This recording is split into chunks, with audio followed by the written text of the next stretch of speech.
Welcome, everyone, to Critical Conversations in LIS. We are so grateful that you are here today, spending some time with us. I am Dr. Nicole Cook. I am the Augusta Baker Chair at the University of South Carolina, and we are very grateful to be able to bring you very thought-provoking and challenging conversations. And today's installment, we will be hearing from Alvin Irby talking about literacy in Black boys. So it's sure to be a wonderful conversation. And I'm going to turn it over to the Baker graduate assistant, Ms. Sierra Harris, who is going to get us started with a little housekeeping and a bio, and we will get right to Alvin. Thanks again for being here.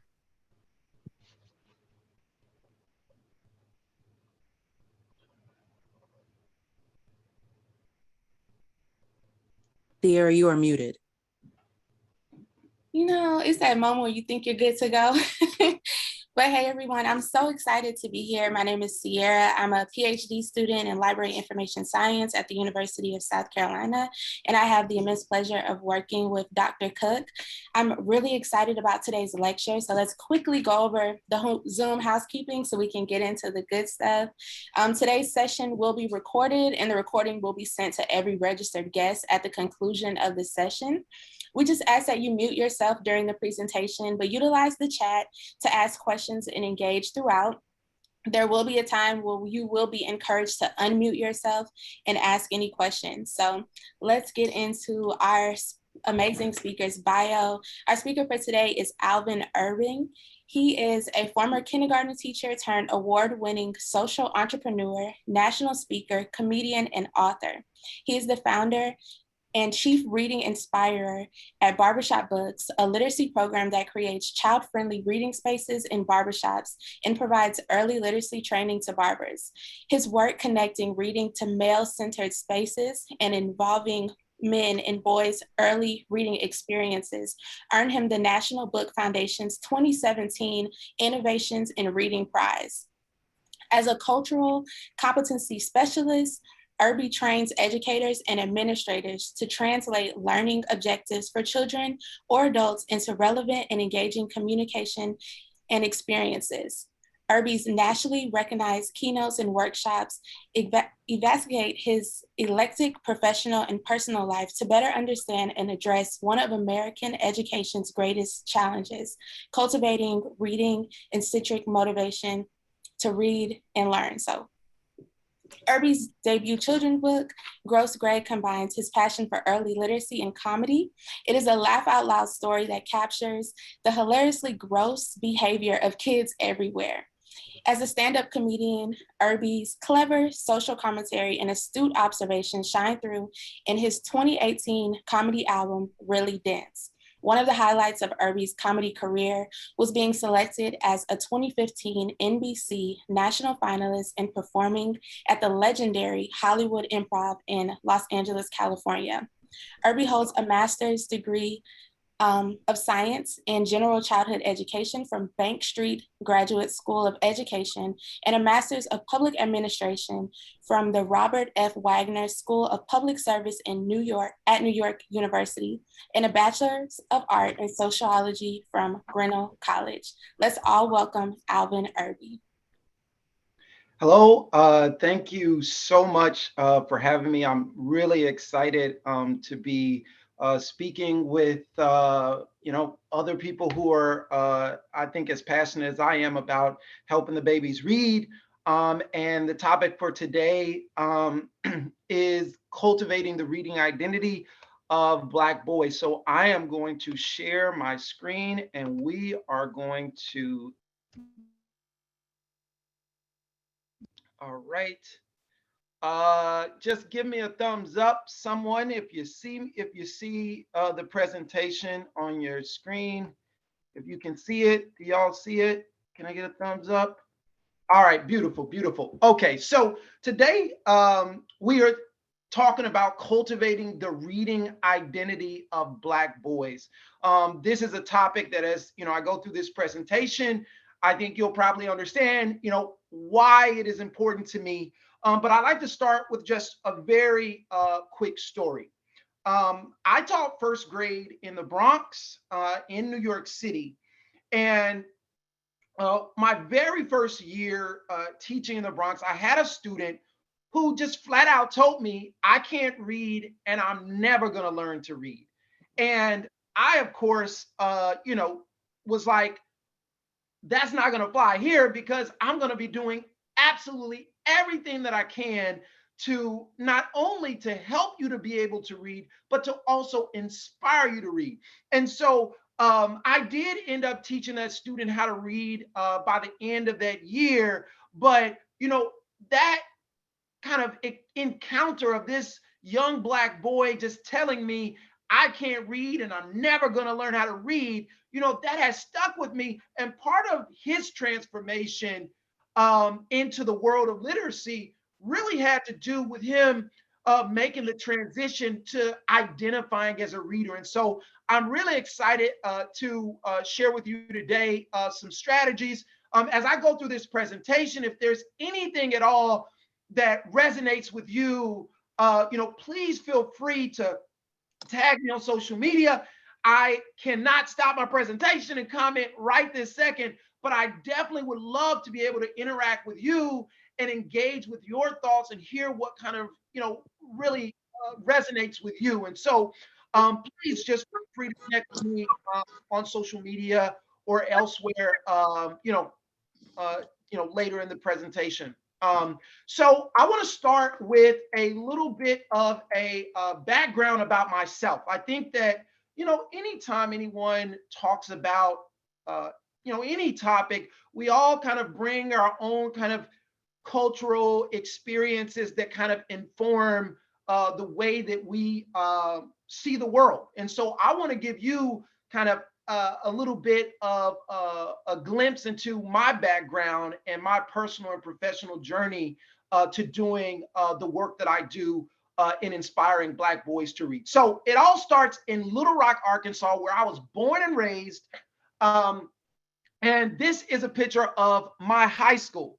Now, when I was in 10th grade, I was in a regular English class where we just read short stories and did spelling tests. And I remember just being bored out of my mind.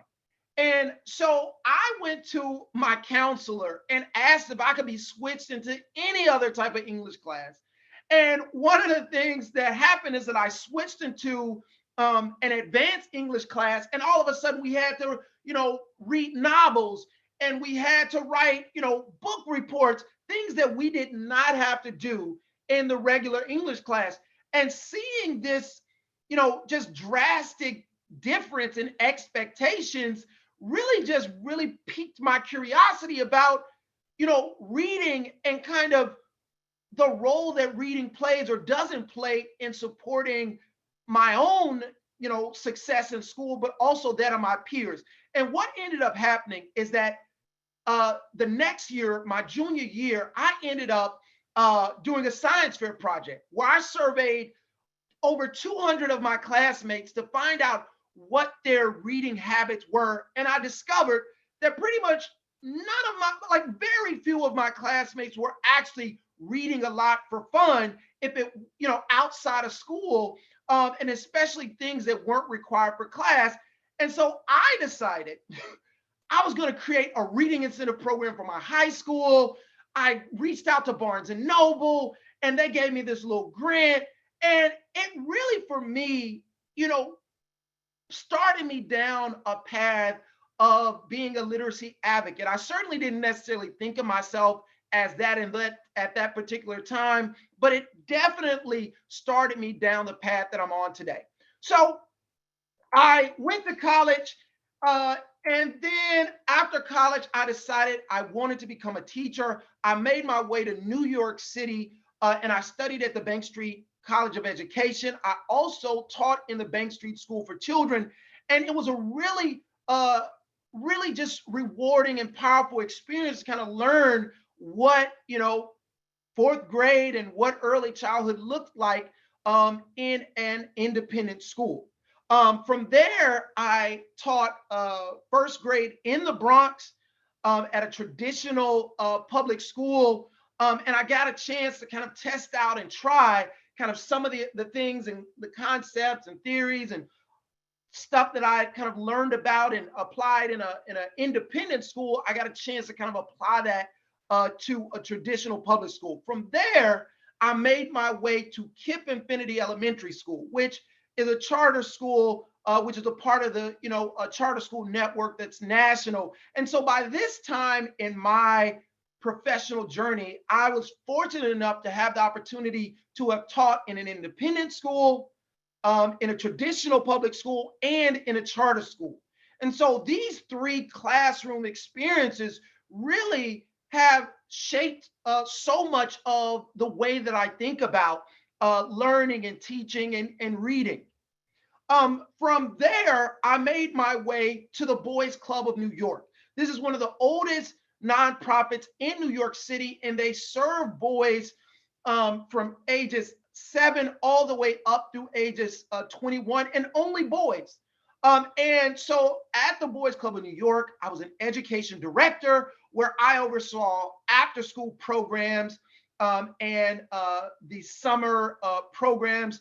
And reading was a big part of my experience there. One of the things that had a lasting impact on me from my time working at the Boys Club of New York was my time organizing the book fair.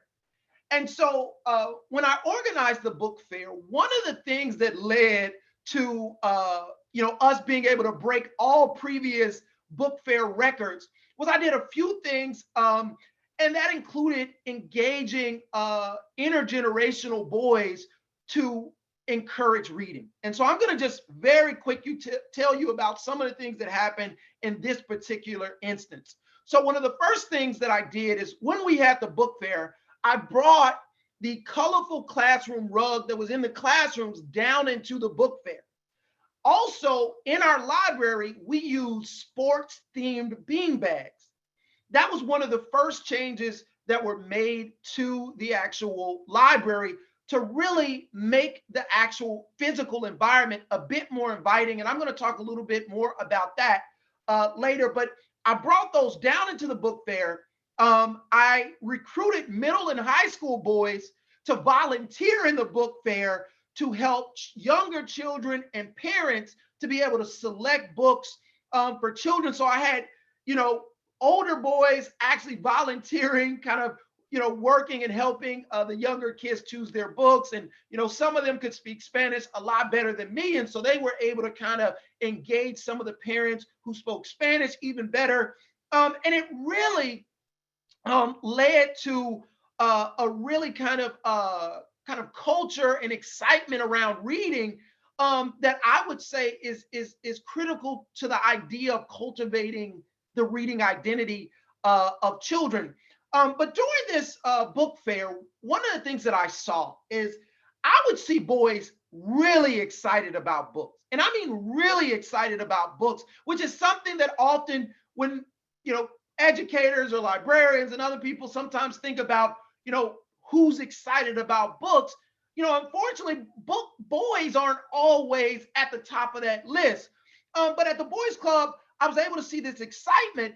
And sometimes, I would make sure that boys had an opportunity to go into the book fair, to look around, to look for books and different things, and to just read without having any money, without knowing if they would even eventually have any money. They could just come and read and kind of get their Barnes and Noble on in the book fair, so that when their parents would show up, my theory was that they would have found something that piqued their interest so that they could harass their parents to come back and buy them something. And so I would see boys running up to their parents saying, I want this book. I want this book. And on numerous occasions, I saw parents look at books that the boys brought to them and say, $8, find a cheaper book. And it broke my heart. It broke my heart. I'm like, no. And I would just see the joy and the excitement kind of drain from the faces of these little boys who were, coming up to, their mother or dad with this excitement. And I said to myself, you know what? There are boys, a lot of them who are excited about books. There are titles that pique their interest. And there's more work to be done around creating the type of circumstances that really maintain that excitement and that cultivate that excitement. So after working at the Boys Club, I went to back to grad school to do a master's in public administration at NYU. And it was here that I really founded the Barbershop Books program. Barbershop Books is primarily what I do every day, all day, helping the babies read. I'm going to share just a little bit about what the Barbershop Books program is, and then we're going to get into some very specific strategies that I've learned from my time in the classroom and through my work with Barbershop Books about, strategies that you can use to really cultivate the reading identity of Black boys. So our Barbershop Books program uses a curated list of books recommended by Black boys. This is very, very important. Adults, parents, teachers, they all have ideas about what Black boys should be reading. And sometimes their ideas and what Black boys are telling us that they want to read, they don't always align. And so all of the books that we distribute to barbershops across the country utilize these curated books that have been recommended to us by boys.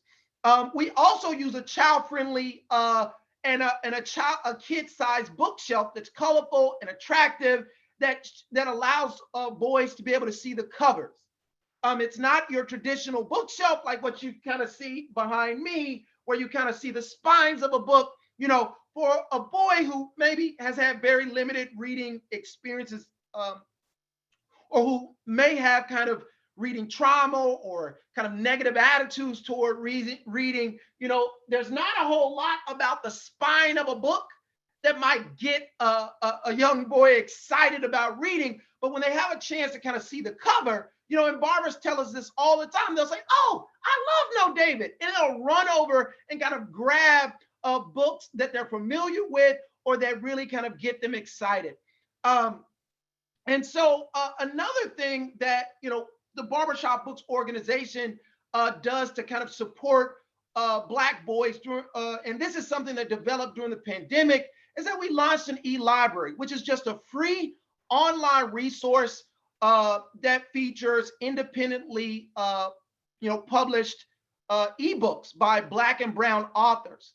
And so, there's a whole lot of uncles and aunties, grandpas, mothers and fathers who have been inspired by the children in their lives to create and self-publish children's books. And fortunate for us, over the years, the cost of self-publishing has gone way down and the quality of independently published books has gone way up. And so we've essentially just created a free resource and a platform to feature these diverse voices who may not necessarily have an opportunity to reach a wide audience because they didn't pursue a traditional publishing route. And so as of right now, we have about 36 titles. And then we also have these read aloud videos. And these read aloud videos, hold on one second. I think that there was an issue with one of my slides. Let me just make sure that you all can still see that. I apologize. Can you all still hear me? I'm gonna have to fast forward. Can you all still hear me, see me? Give me a thumbs up. I wanna make sure that you all can, okay.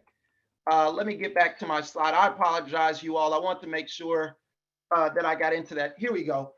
So our e-library has ebooks. It also has video read-alouds of lots of fun books. Also during the pandemic, Barbershop Books, we developed a literacy program called Reading So Lit that we implemented virtually. This past summer, we trained 8 high school boys of color, ages 16 to 18, to lead virtual literacy lessons where they work with young boys of color, ages 6 to 8, to explore their reading preferences. Over 3 weeks, they spent about 6 hours, 2 hours per week, 2 1-hour lessons, looking at, reading spots and where are the spaces where kids read. They spent a week exploring fiction and nonfiction genres. And they also spent a week looking at places and spaces where kids see and hear new words. What's important to note about this is that it really is a strength-based approach to exploring, to supporting the early literacy development of boys of color.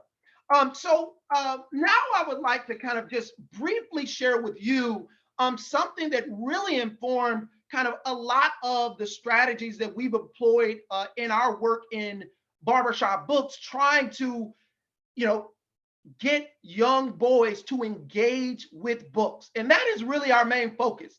We want boys who are sitting, who could be on a phone, who could be watching TV, to get up and to engage with books. And so when we first started the program, I sat in barbershops in Harlem for over 40 hours, just literally sitting and observing to see would the boys, would the parents, would adults or anybody engage with the books that we had kind of placed in this male-centered space. And so I created this reading engagement matrix to kind of try and make sense of and describe what I was seeing. And so I'm going to kind of take you through this. So on this side, we have kind of enthusiastic, passive enthusiastic child. This is a kid who enjoys being read to, but may not necessarily initiate reading. And this is, again, based on observations that I saw in the barbershop. And then I saw, passive enthusiastic parents. And these were parents who, of course, thought that reading was important, but they, didn't necessarily initiate the engagement with the child. But if the boy came over and said, "Will you read this to me?" then the parent would absolutely read with them. Another thing that I observed in the barbershop was parents and children that I would describe as active and enthusiastic, meaning that they initiated reading experiences, they enjoyed discussing the books, and I saw them encouraging other people to read, whether that's a parent or another boy who might have been in the barbershop.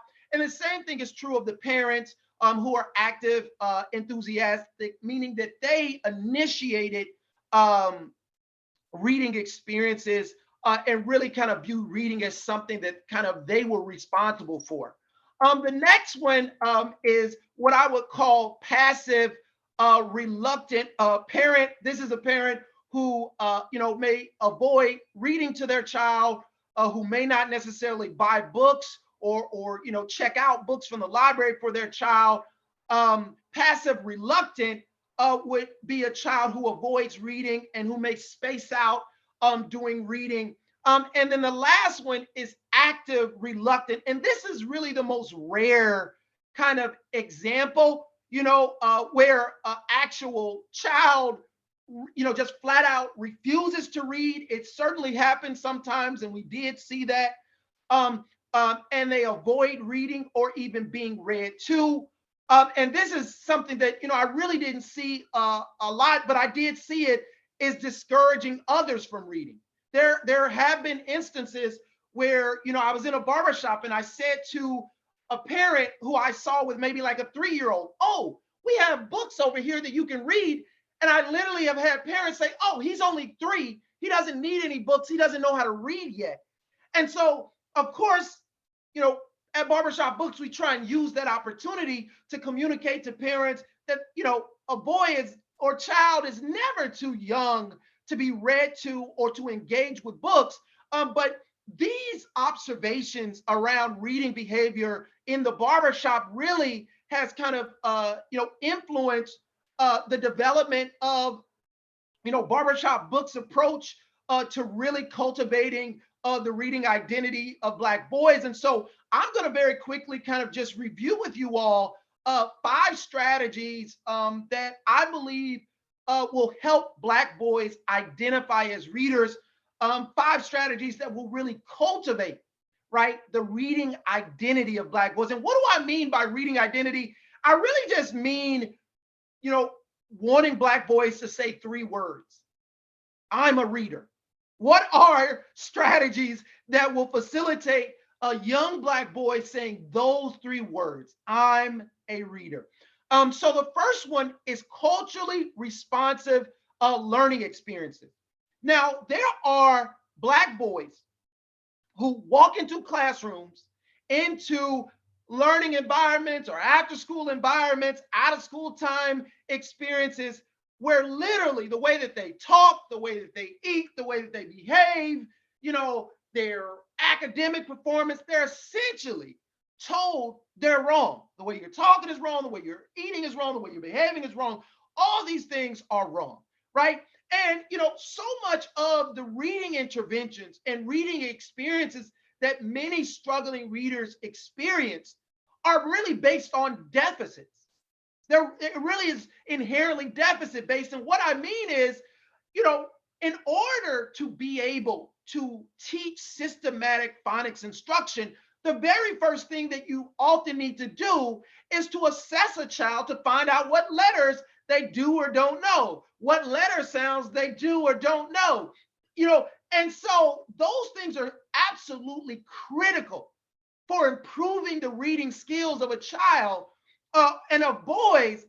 But it's also important to ensure that Black boys have additional reading experiences that aren't deficit based, that are strength based, that allow them to see what reading can look like outside of school, and that isn't linked to an assessment or to a test or to some skill deficiency that's been identified. And so strength-based literacy approaches and programming and experiences, I don't really view it as in any way in conflict with skill-based reading interventions and experiences. I really view culturally responsive and strength-based approaches as complementary to these things. But what does it mean that so many young Black boys' early reading experiences in school are teachers or adults kind of giving them a list of the things that they don't know and that they can't do? Well, what it means for many Black boys is that at a younger and younger age, they are finding themselves at a crossroad where they are literally making a decision about whether or not this thing called reading is something that is for them. And for a lot of Black boys, they are saying, you know what? Nah, I'm good. You can keep those books. You can keep that whole reading thing you talking about. I'ma do me. They've had reading experiences or reading trauma that has led them to conclude that to be a reader and to be a young Black boy, that those things are mutually exclusive. What does cultural competency do? What does culturally responsive learning experiences and reading experiences, what do they do? Well, I believe that when you deploy reading experiences and learning experiences that young Black boys find relevant and engaging, it helps bridge that divide. It lets them know that actually you can be a Black boy and you can be a reader. You can be both of those things, and they don't have to be viewed as 2 separate things.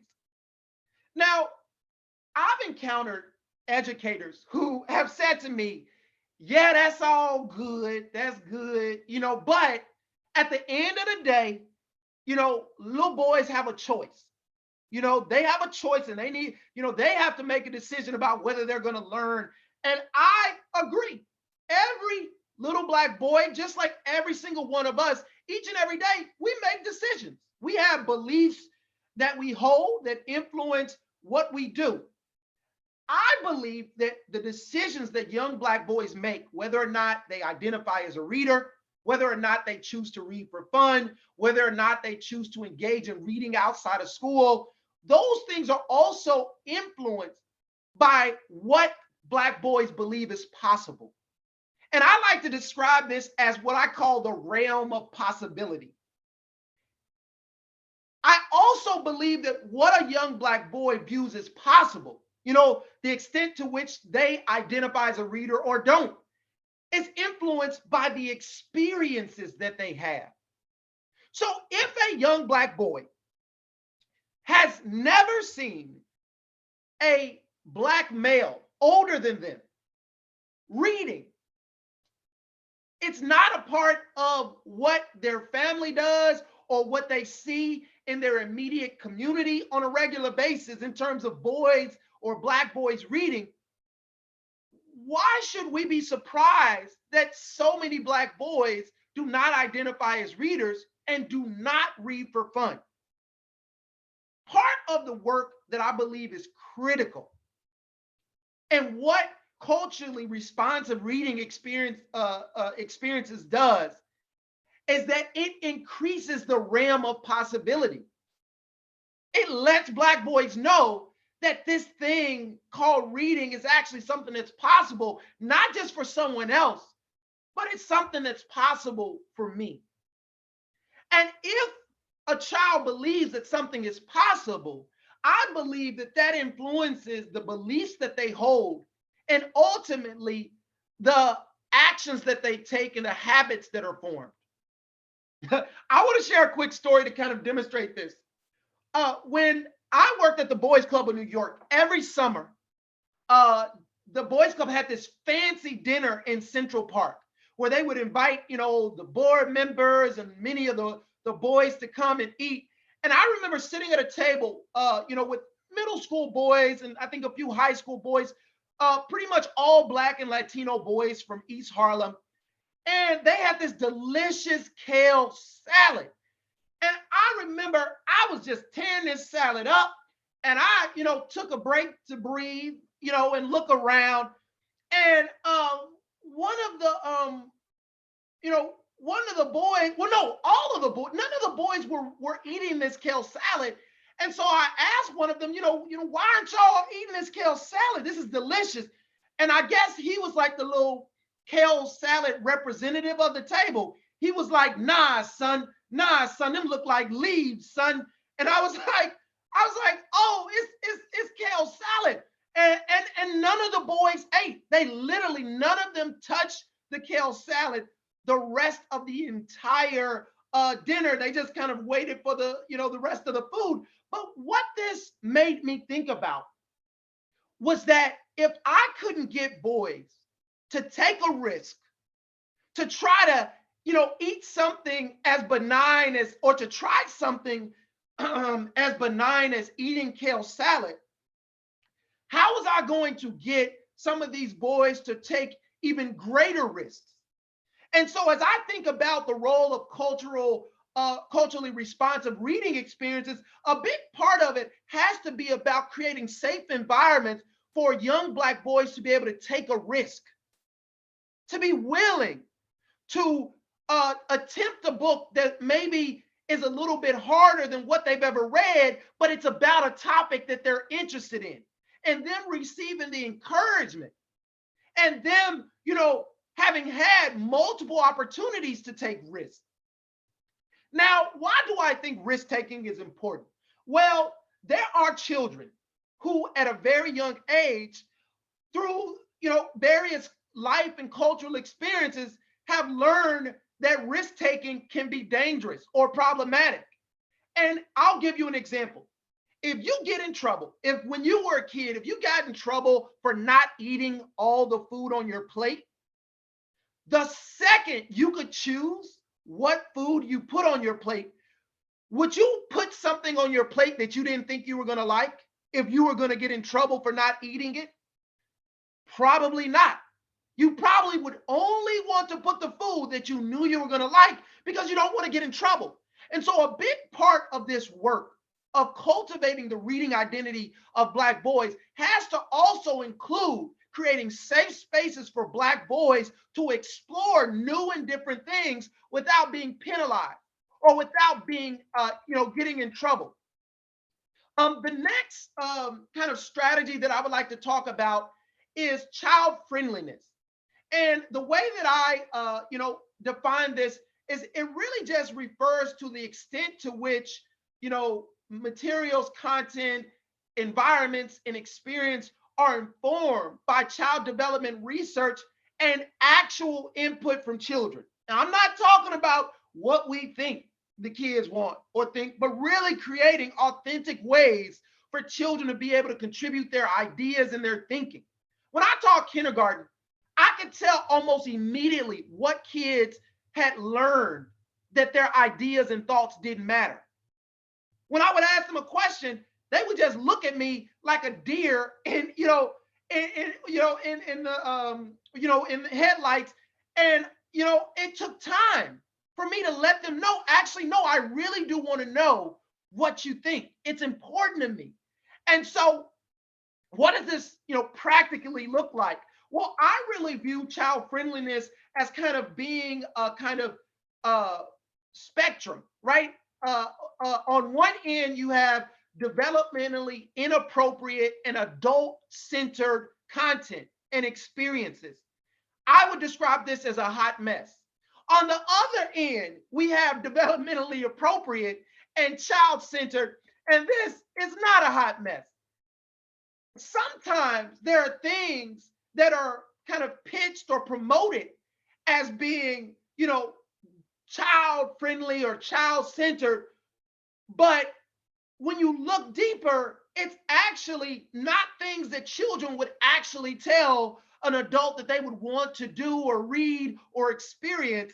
And so, as programs are being developed for Black boys, I think it's just critically important not only to rely on adults and caregivers, but to really think about what are ways that we can, gather that authentic input. The next thing that I really want to talk about related to this idea of, child friendliness is just how things are curated. Now, every, I think, 2 years, Scholastic puts out a kids and family reading report. They actually have, I think, a 7th edition now. But the thing I want to draw your attention to is right here, the second set of bars. The blue are what the children say, the kids say, and the red or the pink is what the parents reported.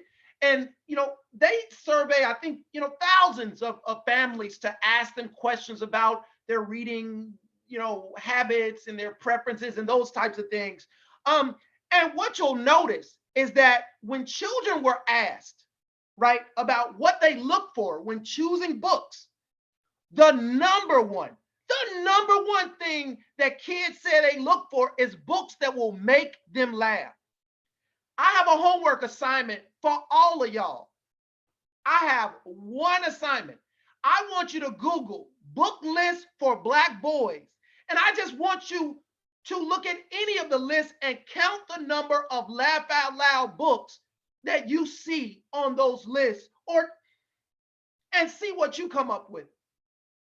Oftentimes, when it comes to the titles that are being curated for Black boys, this critical element, this essential and universal element of their humanity, laughter, is often missing from the curation of books for Black boys.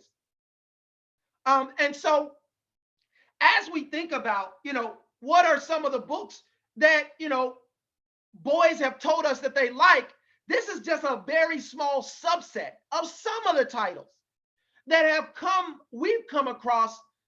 And these are primarily from a single publisher, but there are lots of publishers who are coming out with lots and lots of exciting and culturally responsive books that boys have told us that they like. And so I just wanted to kind of just share that with you briefly, that as you think about books for boys, and this goes back to that previous concept of including their input, this is just really critically important. So back to the example that I shared at the very beginning of my presentation about the boys club. When I first started, working there, there weren't a whole lot of boys who were coming into the library to read for pleasure.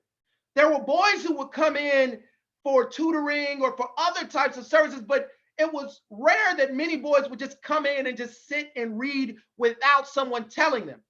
And so by simply just putting a colorful rug down and buying sports themed bean bags, literally without any additional changes to programming or anything else, boys literally just started walking in, sitting on the bean bags and reading unsolicited. Part of cultivating the reading identity, part of being culturally responsive, part of being child friendly is really about thinking about not always what we want for the Black boys to do, but what are the things that are going to resonate with them? What are the things that are going to be relevant and engaging for them and that are going to lead to the actions that we want them to take? And you can see that one of the boys is reading Big Nate.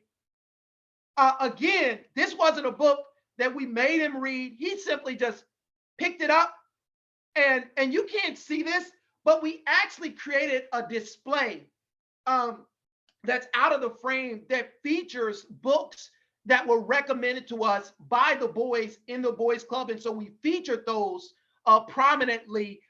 As soon as boys kind of walked in, they could kind of see those books. Again, displaying the books in a way that allowed the boys to be able to see the covers of the books.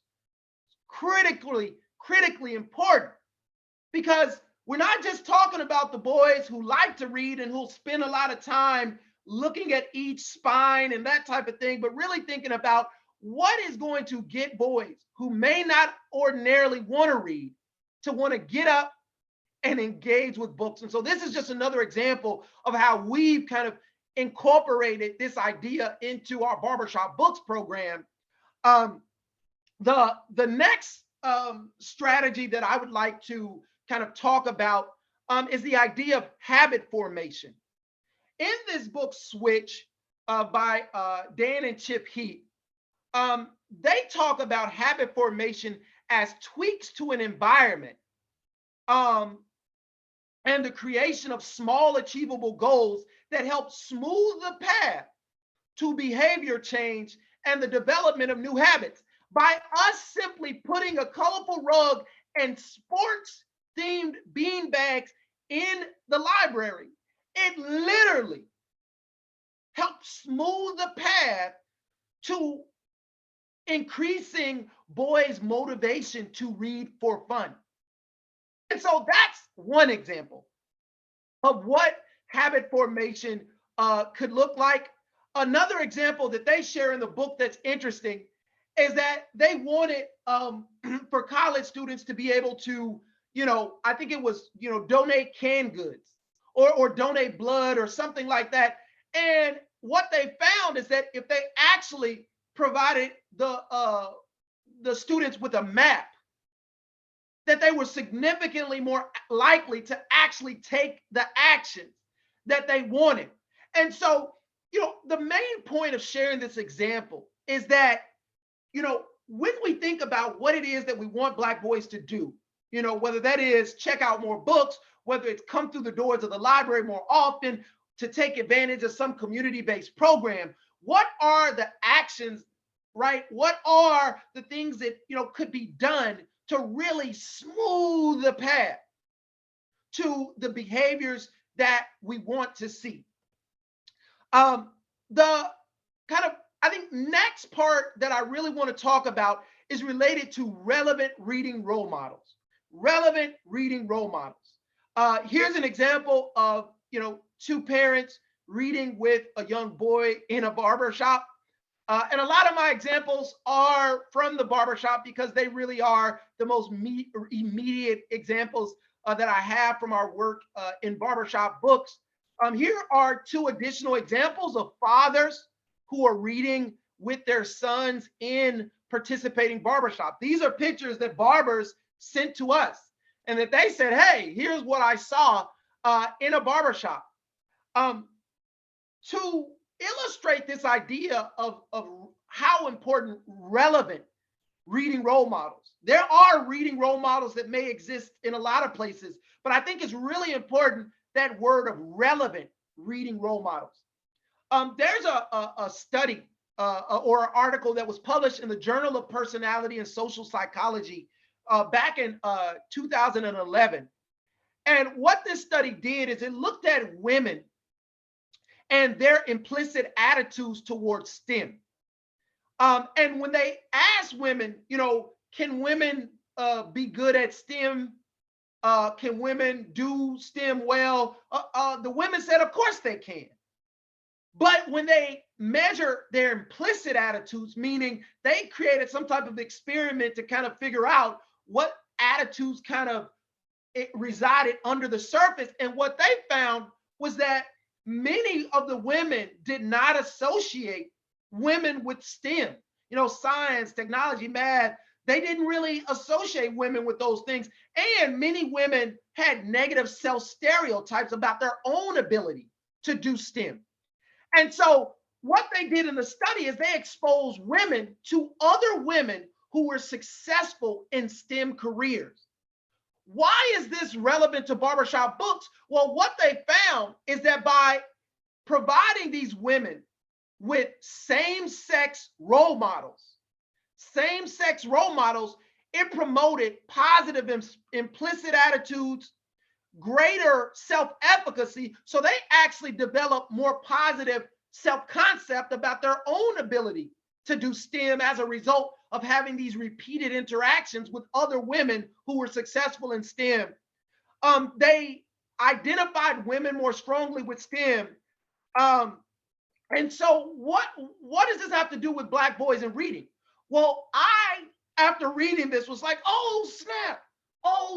I think the same thing is happening with Black boys. I think that many Black boys have, negative associations with reading. Many of them have a negative reading self-concept. And one of the strategies that can support the cultivation of Black boys' reading identity is by providing them with Black male reading role models. And, diversifying the pipeline into early childhood education, for teachers, that's a multi-generational, challenge. But every boy has a father, an uncle, cousin, somebody that could potentially be trained and supported to be involved in early reading experiences. And so, as I conclude, I just want to kind of just say that the last thing that I will kind of point on, I know I'm pushing up on our Q&A right now, is that there are things that adults can do to really support the reading identity of Black boys, passively, without having to actively do anything. And this is what a researcher referred to as triggers. And so the researcher, his name is Jonah Berger. He wrote this book called Contagious, and he described triggers as the sight, sounds, and other stimuli that remind us of unrelated products and ideas. Well, what does this practically look like? Well, here's some peanut butter. What do you think about when you hear the word peanut butter? Like, what is the immediate other word that comes to mind? Well, for many people, it's jelly. These are two completely different foods, but because they have been paired together so often, when someone hears the word peanut butter, it immediately reminds them of jelly. So the last thing that I will say is that the Barbershop Books program and the work that we've been doing there, it makes barbershops triggers for boys who have interacted with our program to think about reading, even when they're not actively engaged in a reading experience. And so you should think about, what are the opportunities for you to be able to create ways to remind boys about positive reading experiences that they have had. And with that, I am going to stop my presentation and open up the conversation for Q&A. Thank you all so much. Amazing, Alvin. Thank you so much. And thank you for, this combination of practical and also the theory, which I think is really helpful for folks working in this area and folks who want to do work in this area. While we're waiting for some questions to come through, I wanted to ask you, what's next for Barbershop Books? There's a lot of exciting things. We will be partnering with IMLS and the Urban Library Council on some really exciting kind of collaboration and partnership to really develop a barbershop books model that will support library systems in enhancing their community engagement with Black communities and increasing the amount of Black families that are utilizing their local public libraries. And so we're super excited about that. And I'm sure as we kind of finalize all the details around that, that information will be made available to all the libraries and other people who are interested in those types of things. Also, our Reading So Lit summer program, where we're training young men of color to work with young boys. I think that right now, as many community-based organizations and library systems are thinking about how to engage teens, that there may be some opportunities there to provide a kind of strength-based literacy programming that can be facilitated by young people for young children, whether boys or girls. And so I think, we're just going to continue over this next program year, expanding into 100 barbershops across the United States. We're going to grow our e-library a little bit more. And then we're going to, partner with community partners to hopefully implement our Reading So Lit content. Excellent, excellent. And we'll be sure to push that information out when it's ready. Another question for you. You mentioned cultural competence and culturally responsive learning environments and things of that nature for folks who are not members of the community, right? So perhaps library professionals, other teachers, other professionals who are not BIPOC or not part of the Black community. What advice would you have for them? Or maybe put another way, what work might they need to do before engaging with trying to get Black boys to love reading? I think a part of it is, and I think this isn't something that's just unique to non-BIPOC, librarians or educators, but humility. Sometimes we may not be the best messenger for everybody. And so being willing to say that, what, if we want to go and do community work, maybe we need to hire someone from the community who may look a little bit closer, because messengers matter. Yes. And sometimes it's not about what we're saying, it's about who's saying it or how they're saying it. Mm-hmm. And so, being able to say to Black barbers that, a lot of the Black boys coming into your barbershop just got the talk. We about to go in this barbershop, don't touch nothing, so do not assume that they are going to just automatically go and engage with these books, because they may have just literally been told don't touch anything. So, it's important for people doing outreach or programming to understand some of the cultural context that could help, increase the efficacy, of the programming. And then, related to that humility, it's also being really genuine and authentic about creating opportunities to involve Black boys in the curation. Like civil rights books, American slavery books are an important part of American history, but that is not the totality of Black boys' stories. Mm. And so when book recommendations are being made to Black boys, if all the books are primarily civil rights biographies and, slavery books, then, for me, I immediately know, oh, they didn't even ask any Black boys about this curation, because I know if you actually ask boys, this is not what the list would look like. And again, I want to be very clear. I'm not saying those books are not important. I'm simply saying that we need to make sure as we're curating content, as we're creating reading experiences, we're acknowledging, recognizing, and creating space for the full humanity of Black boys. And that humanity also includes humor. We all laugh. And little Black boys like to laugh just as much as any other child. But when you look at the books that get curated to them, you would think that they're all sociologists, and that type of thing. No, I love that. And what I took from that in particular that I want to raise up for the audience is messengers matter, humility, curating content, and having context, right? So I think those are some key things that, we need to keep in mind with outreach and successful community engagement. And I also just want to apologize if anyone has had to turn down their volume. My passion sometimes gets the best of me. And so I just want to apologize to y'all's eardrums if you had to turn down your volume. we love your passion. Are there any additional questions for Alvin? So much good stuff, really. And really excited about what you're going to be doing next. Yeah, we are too. And, we look forward to collaborating with, library systems who, want to explore ways of really, supporting and engaging Black boys and families and, that sort of thing. Excellent.